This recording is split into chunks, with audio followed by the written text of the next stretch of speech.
terrible de Jaja. Le loup-garou, épisode 4.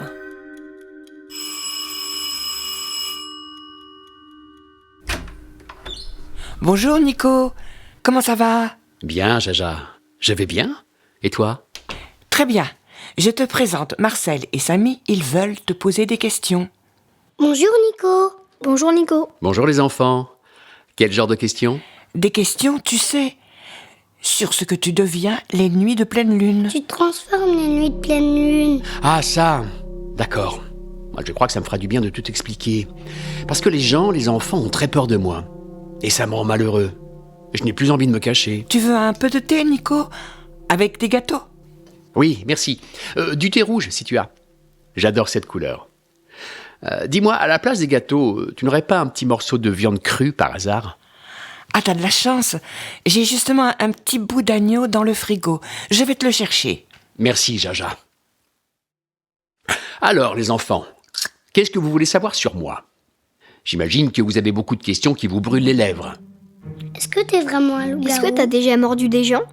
Ça fait mal quand tu te transformes. C'est seulement à la pleine lune? Oh là, et pas tous en même temps, moi, j'y comprends rien.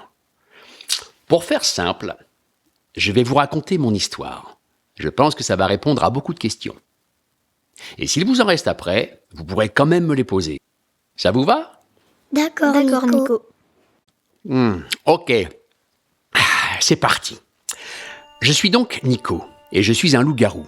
Jaja vous en a déjà parlé, je suppose, mais il y a plusieurs façons de devenir ce que je suis.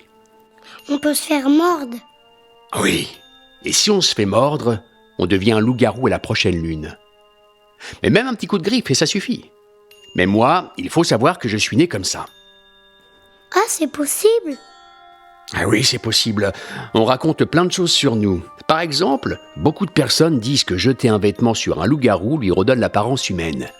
Eh bien, c'est complètement faux. Mais ça, peu de gens le savent. On peut devenir loup-garou ou on peut naître loup-garou. Et on peut naître loup-garou de deux manières différentes. Ah bon? Comment?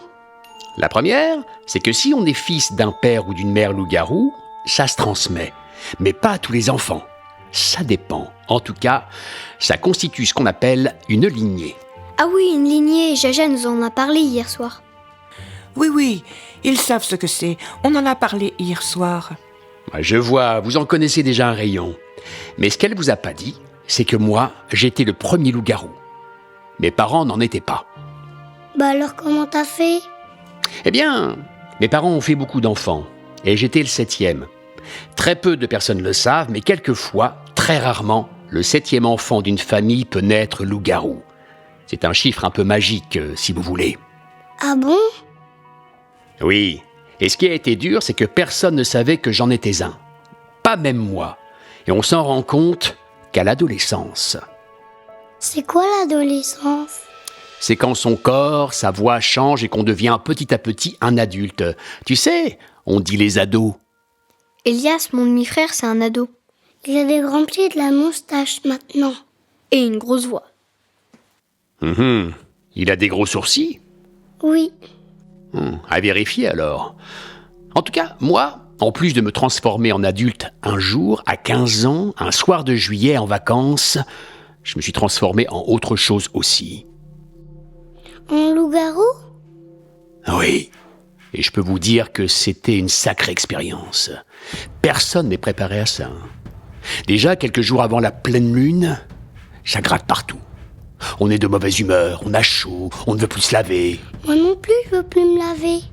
Oui, mais toi, c'est parce que tu es un enfant. Les enfants veulent jamais se laver. Mais le pire, c'est quand ça commence. Ça fait un mal de chien. Enfin, de loup, devrais-je dire.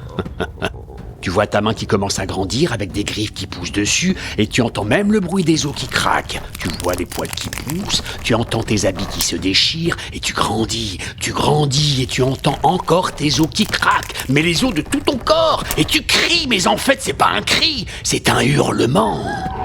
Ça fait terriblement peur. Mais en même temps, tu sens une puissance, comme si tu avais chaussé des bottes de 7 lieues et que tu pouvais franchir les montagnes comme ça, d'un bond. Tu n'as plus qu'une envie, c'est de courir très vite.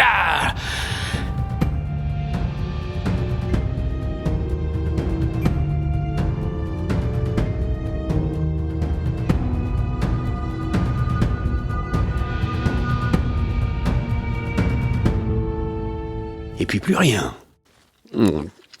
Oh, délicieuse cette côtelette, Jaja. Plus rien? Oui, les premières fois, on ne se souvient plus de rien. Mais petit à petit, on contrôle. On peut aussi décider de n'être qu'un petit peu transformé, on peut même parler. Mais les premières fois, c'est comme un rêve. On se réveille le lendemain et on a tout oublié. Et depuis, j'aime mettre des capes. En peau de loup. Qu'est-ce que tu as fait pendant cette nuit? Oui, qu'est-ce qui s'est passé? Marcel, Samy, ça me fait très plaisir de vous parler de tout ça et j'espère que vous aussi. Mais je crois que ça fait longtemps que je suis là. Et demain, c'est la pleine lune. Je me sens un peu bizarre, j'ai besoin de me reposer. Mais si vous voulez, je finis mon histoire demain. Et j'ai même une petite idée. Je crois que vous pouvez venir me voir demain soir avec Jaja dans la forêt. Ce sera la pleine lune. Mais comme je vous dis, maintenant je me contrôle bien. Si vous en avez la force, vous pourrez me voir en loup-garou. Vous pourrez même assister à ma transformation. Je sais que ça peut faire peur, mais demandez à Jaja, elle est déjà venue. C'est vrai, Jaja? C'est vrai, Jaja? Oui, c'est vrai, je suis déjà venue. Mais je ne vous l'ai pas encore dit, car je pensais que vous étiez trop petit. Mais maintenant, je pense que vous êtes prêts. Alors ça vous va? On se voit demain? D'accord. À demain alors. Je reviens pour le thé. On va bien s'amuser, croyez-moi. Jaja, j'ai peur. Jaja, j'ai peur. Ne vous inquiétez pas. Ce soir, la lune est rousse. Elle ne sera pleine que demain. Un podcast original de Ludwig Broch et Jacqueline Courcoulas. La musique et l'environnement sonore sont de Ludwig Broch. Les personnages sont joués par Jacqueline Courcoulas, Ludwig Broch, Nicolas Degremont, Marcel et Samy.